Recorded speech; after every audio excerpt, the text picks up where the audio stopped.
Edward سوچ میں پڑ گیا۔ جیکب کی یہ بات دل کو لگی تھی۔ اس نے زمین پر لکھا، کیا ضروری ہے کہ ہم کسی کی خاطر اس تہذیب کو زندہ رکھیں؟ ہم اپنی خوشی کی خاطر، اپنی بقیہ زندگی گزارنے کی خاطر بھی تو اس تہذیب کو زندہ رکھ سکتے ہیں۔ وہ اٹھ کر کھڑا ہوا اور جیکب کے شانہ بے شانہ چلنے لگا۔ جیکب بولا، اب زندگی جینے کی کوئی وجہ تو نہیں رہی، سب کچھ ختم ہو گیا ہے۔ ایڈورڈ تھک چکا تھا، اس لیے وہ دوبارہ بیٹھ کر لکھنے کی ہمت نہ کر سکا۔ اس کا جواب اس کے اپنے ہی دماغ میں گونجنے لگا، زندگی بغیر کسی مقصد کے بھی تو گزاری جا سکتی ہے۔ اچانک ایک جگہ پر جیکب ٹھٹک کر رک گیا۔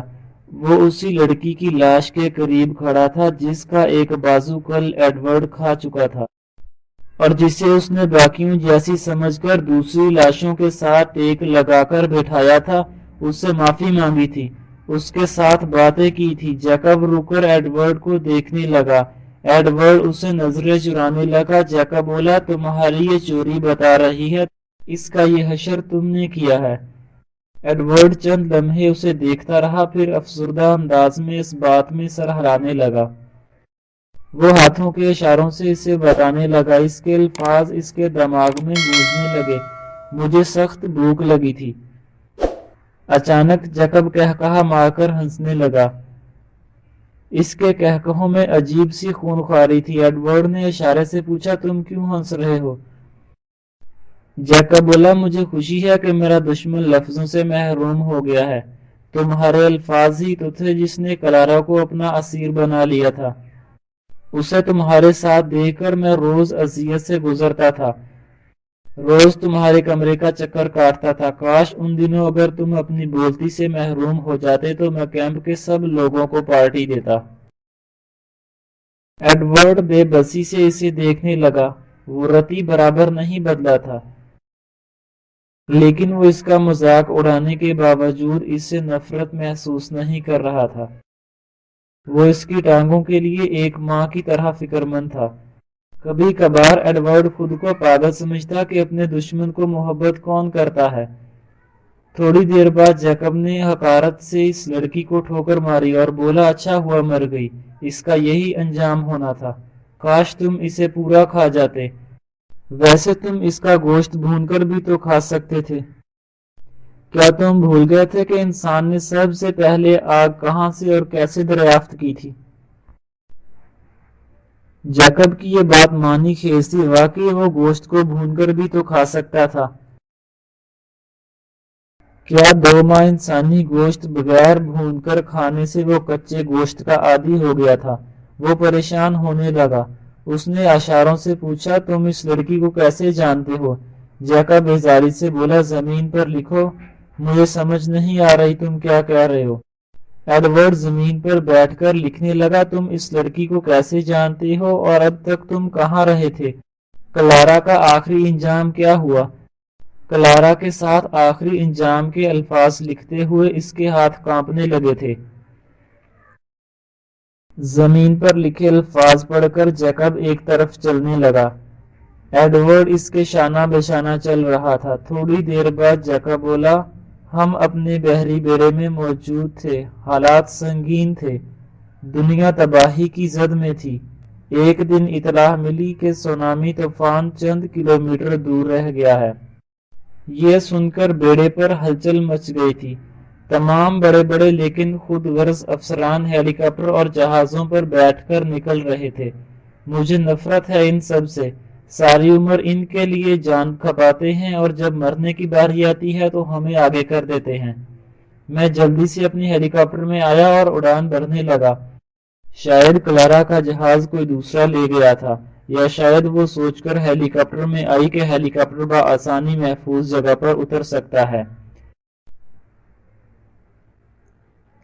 جیکب سانس لینے کے لیے رکا۔ ایڈورڈ دم بخود اس کے الفاظ سن رہا تھا۔ گاہے بگاہے وہ اس کے منہ کی طرف دیکھنے لگتا جس سے الفاظ پھسل پھسل کر باہر آ رہے تھے۔ ایک بار اس نے دیکھا کہ جیکب اس کی ٹانگوں کی طرف حسرت بھری نگاہوں سے دیکھ رہا ہے۔ دونوں دل ہی دل میں ایک دوسرے پر رشک کر رہے تھے۔ जैकब गोया हुआ बोला, मैं कोई ऐसा इलाका देखना चाहता था जो सतह समंदर से काफी बुलंद हो, जहां सुनामी का खतरा ना हो। बदकिस्मती से समंदर पर प्रवास करते हुए फ्यूल जवाब दे गया। मैंने पैराशूट उठा लिया था, जो सिर्फ एक ही था। कूदने से पहले मैंने क्लारा को हसरत भरी निगाहों से देखा था। वो जर्द पड़ गई थी। यकीन जानो मुझे उस पर बहुत तरस आया था। मैं नीचे कूद गया। ये तो अच्छा हुआ मेरे साथ रुख बदलने वाला पैराशूट था, वरना जिस जगह मैं कूदा था वहां से तैरकर बच निकलना भी नामुमकिन था। चंद लम्हे तवक्कुफ के बाद वो बोलने लगा, मैंने अपनी आंखों से हेलीकॉप्टर को समंदर में गिरते हुए देखा। पैराशूट का रुख मैंने साहल की तरफ मोड़ दिया था, लेकिन साहल बहुत दूर था। फिर भी इतना फासला था कि मैं बआसानी तैरकर निकल सकता था। लेकिन मुसीबत ये हुई कि एटमी आबदूजों की लड़ाई की वजह से समंदर का पानी ताबकारी के जेर असर था। मेरे पेट में जहरीला पानी दाखिल हो गया था। मैं बमुश्किल साहल तक पहुंचा तो ये देखकर दंग रह गया था कि मुकम्मल शहर खंडर बन चुका था। मुझे इलाज की अशद जरूरत थी। मैं साहल पर बैठा नहीं रह सकता था। मैं दीवाना शहर वार की तरफ दौड़ने लगा। शहर साए साए कर रहा था। अचानक हजारों मुर्दों के बीच मेरी नजर मखसूस लिबास और मास्क पहने एक खतून पर पड़ी। वो कुछ ढूंढ रही थी, शायद अपने दोस्त या रिश्तेदार को ढूंढ रही थी। मैं इसके कदमों में पड़कर बेहोश हो गया। दोनों साथ साथ चल रहे थे। एडवर्ड का नींद से बुरा हाल था। वो दोनों पसीना पसीना हो रहे थे। एडवर्ड ने घड़ी की तरफ देखा। घड़ी की सुइयां रुकी हुई थी। वो वक्त का दुरुस्त आयन करने से कासर थी। क्लारा के बारे में सोच सोचकर एडवर्ड का दिल डूबने लगा। उसकी आंखें मजीद बोझल हो गई थी। जैकब की हालत अच्छी थी, गोया वो बैसाखियों के सहारे दौड़ रहा था। एडवर्ड को इसका साथ देना मुश्किल साबित हो रहा था। जैकब बोला, वो एक जमीन दोज लेबॉर्ट्री थी। मैं कभी होश में आता तो एक खातून को खुद पर झुके पाता। अक्सर बेहोश रहता। जिस्म बुरी तरह दुख रहा था। तकरीबन 2 माह तक इस तरह उस खातून ने मेरा इलाज किया था। मैं पूरी तरह ठीक हो गया था। मेरे हवास ठिकाने आ गए थे। बाद में पता चला कि वो औरत एक साइंटिस्ट थी। पता नहीं वो अपनी लेबॉर्ट्री में क्या तजर्बात करती रहती थी। वो अपनी उम्र से कम उम्र नजर आती थी, जिसे वो अपनी दवाई का मोजज़ा बता रही थी जो उसने खुद ईजाद की थी। वो लेबॉर्ट्री इसने अपने पैसों से बनाई थी। कोई बहुत बड़ा कारोबार था उसका। लेबॉर्ट्री जमीन की इंतहाई गहराई में थी। वहां चंद लोग और भी थे जिनका मेरे साथ इलाज हो रहा था। वो शायद उसके रिश्तेदार थे, लेकिन बकौल इसके इनमें से कोई भी नहीं बच सका। वो ताबकारी के साथ साथ दूसरे जहरीले गैसों का भी शिकार हो गए थे। जबकि मैं ऐसे वक्त में शहर आया जब जंग खत्म हो चुकी थी, इसलिए दूसरी जहरीली गैसों से महफूज रहा। ये दोनों अपने गढ़े से दूर आ गए थे। ये एक छोटा सा शहर था और शायद इसी शहर के साथ मुतसिल समंदर था, लेकिन अब समंदर फजा पर अपना तासर डालने में नाकाम नजर आ रहा था। ये शायद वही शहर था जिसके पहाड़ी इलाके में एडवर्ड गिरा था, क्योंकि एक तरफ पहाड़ नजर आ रहे थे और ये जगह जानी पहचानी सी लग रही थी। एडवर्ड सोच रहा था कि 2 माह मुसलसल भागदौड़ में वो सिर्फ चंद किलोमीटर फासला ही तय कर पाया था। शायद वो शहर के मज़ाफ़ात में गोल चक्कर काटता रहा था। यही वजह थी कि इसे पिछले 2 माह में हमेशा ऐसे मुर्दों का गोश्त नसीब हुआ था जो हाल ही में मर गए थे। शायद मज़ाफ़ात और दही इलाके में ताबकारी का असर देर से हुआ था।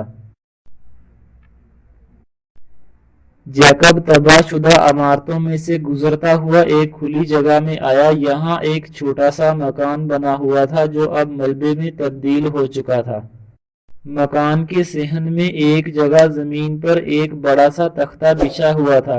जैकब ने एडवर्ड को इसे सरकाने का कहा। एडवर्ड की नींद से बुरी हालत थी। उसने तख्ता सरकाया। नीचे सीढ़ियां नजर आ रही थी।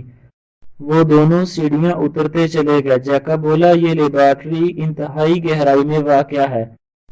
2 माह मैंने इसी साइंसदान लड़की के साथ गुजारे हैं। नीचे ऑक्सीजन का वाफर बंदोबस्त है। इतना खाना है कि जो 1 माह के लिए काफी है। एडवर्ड ने पूछना चाहा था कि वो साइंसदान लड़की अब कहाँ है, लेकिन वो गां करके रह गया, क्योंकि फर्श पर लिखना भी आसान न था।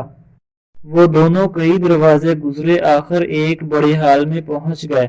वहां जा बजा साइंसी तजर्बात के लिए आलात पड़े हुए थे। मुख्तलिफ शीशों में मुख्तलिफ रंगों का महलूल भरा हुआ था। एक तरफ 2 कमरे बने हुए थे। एडवर्ड एक कमरे की तरफ बढ़ गया। कमरे में कई फ्रीजर रखे हुए थे, जिसमें फास्ट फूड के अलावा कई पैकेटों में गोश्त भी महफूज था। एक फ्रीजर में बियर की बोतलें लगी हुई थी। जैकब ने एक बोतल उठाई और दोबारा हॉल में आ गया। हॉल में कई बिस्तर लगे हुए थे। वो दोनों एक बिस्तर पर बैठ गए। जैकब ने बैसाखियां फर्श पर रखी और बोतल को खोलकर इसकी चुस्कियां लेने लगा। सामने मेज पर 2-4 नोटपैड और कलम रखे हुए थे। एडवर्ड जल्दी से एक नोटपैड उठा लाया और इस पर लिखा, अब वो साइंसदान लड़की कहाँ है। जैकब के होंठों पर जहरीली मुस्कुराहट दौड़ गई। वो बोला, जहन्नम में होगी। वो एक संकी और आदम बेजार औरत थी। उसकी उम्र 40 साल से कम न थी, मगर सूरज से 20 साल से कम लगती थी। तुम कहते थे मेरे लिए औरतों में कोई कशिश नहीं, लेकिन तुम्हें पता है वो मुझसे मोहब्बत करने लगी थी। उसने तंदही से मेरा इलाज किया। ऐसा इलाज फौजी अस्पताल की नर्सों ने कभी किसी का नहीं किया होगा। एडवर्ड ने लिखा, यह भी तो हो सकता है कि बाकी इंसानों के फना होने की वजह से वो बामरे मजबूरी तुमसे मोहब्बत करने लगी हो। जैकब सोच में पड़ गया। वाकई ऐसा भी हो सकता है। वो बोला, हो सकता है तुम्हारी बात ठीक हो। जिस तरह तुम अपने दुश्मन से मोहब्बत करने लगे हो, इस तरह वो भी मुझसे मोहब्बत करने लगी हो। हाफ शर्ट में जैकब के बाजू की मछलियां थरक रही थी, जो कि मलबे तले आने की वजह से कई जगहों से छिल गई थी, और एडवर्ड ना चाहते हुए भी इन मछलियों की तरफ देखने पर मजबूर था। वो इसके बाजू की मछलियां क्यों इतने गौर से देख रहा था? इसके सवाल का जवाब इसे थोड़ी देर बाद ही मिल गया। एडवर्ड की आंखें नींद से बोझल थीं और उसे भूख भी लग रही थी। वो कमरे में एक तरफ आया, फ्रीजर से पानी की बोतल निकाली और इसे पीने लगा। पानी का जायका इसे अजीब सा महसूस हो रहा था। ऐसा लग रहा था जैसे वो इस जायके से नाआशना है। एक बार इसे आबकाई भी आई। इसे ये मामला हैरत अंगेज लग रहा था। उसने बोतल वापस फ्रिज में रखी और एक पिज्जा निकालकर वापस हॉल में आया। उसने जैकब की तरफ देखा। बियर पीने से इसकी आंखें सुर्ख हो रही थी। वो बार बार अपनी टांगों पर बेबसी से हाथ फेरने लगा था। एडवर्ड एक बार फिर इसके बाजुओं की मछलियों की तरफ देखने लगा। फिर वो अपना सर झटक कर पिज्जा की तरफ मतवज्जे हुआ। पिज्जा देखकर इसका जी मतलाने लगा। उसे जोर की आबकाई आई और पुख्ता फर्श पर कह करना शुरू हो गया। उसकी कह में खून का आंसर भी शामिल था। जैकब हड़बड़ाकर उठ बैठा। क्या कर रहे हो? इधर डस्टबिन में करो। जैकब ने इसकी कह से रुख फेर लिया था। एडवर्ड ने पिज्जा एक तरफ फेंका और बेख्तियार जैकब की तरफ बढ़ने लगा। वो सब समझ रहा था पर अपने इख्तियार में नहीं था। वो जैकब के करीब गया और उसके बाजुओं पर हाथ फेरने लगा। जैकब ने इसकी तरफ रुख किया तो वो हैरान रह गया। उसकी हालत बदली हुई थी। गंजान दाढ़ी, लंबे बालों में कोई दरिंदों जैसा लग रहा था, जो शायद इसका गोश्त नोचने की तैयारी कर रहा था। उसके चेहरे पर गोया शोले भड़क रहे थे। थोड़ी देर बाद एडवर्ड लंबी लंबी सांसें लेता हुआ मेज की तरफ आया और नोट पैड उठाकर इस पर कुछ लिखने लगा। लिखने के बाद उसने वो पैर जैकब के सामने किया। तहरीर पढ़कर जैकब के रीढ़ की हड्डी में सनसनाहट दौड़ने लगी। उसका दिल जोर जोर से धड़कने लगा। वो टांगों से माजूर था और मजाहमत के काबिल नहीं था। नोट पैड पर एडवर्ड की लिखाई साफ नजर आ रही थी। मुझे इंसानी गोश्त की तलब हो रही है। प्लीज मुझे अपने बाजू का एक हिस्सा काट कर दो, वरना मैं जबरदस्ती करने पर मजबूर हो जाऊंगा दोस्त। एडवर्ड गैर फितरी भूख का शिकार हो गया था। وہ انسانی گوشت کھانے کا عادی ہو چکا تھا۔ جیکب پریشان نگاہوں سے ایڈورڈ کو دیکھنے لگا۔ اچانک ایڈورڈ نے دونوں بازوؤں سے پکڑ کر اس کے شانے پر دانت گاڑ دیے۔ جیکب ہاتھ پیر مارنے لگا اور ایڈورڈ کو خود پر سے ہٹانے لگا۔ تکلیف کی شدت سے اس کی آنکھیں پھٹی پڑ رہی تھیں۔ اس کی فلک شگاف آوازوں سے زمین دوز لیبارٹری گونجنے لگی۔ تھوڑی دیر بعد ایڈورڈ نے اسے چھوڑ دیا۔ اس کا منہ خونم خون ہو رہا تھا۔ جیکب تکلیف کی شدت سے بے ہوش ہو گیا تھا اور ایڈورڈ اپنی اس حرکت پر نادم سا زمین پر ڈھہ گیا۔ وہ ہرگز ایسا نہیں کرنا چاہتا تھا۔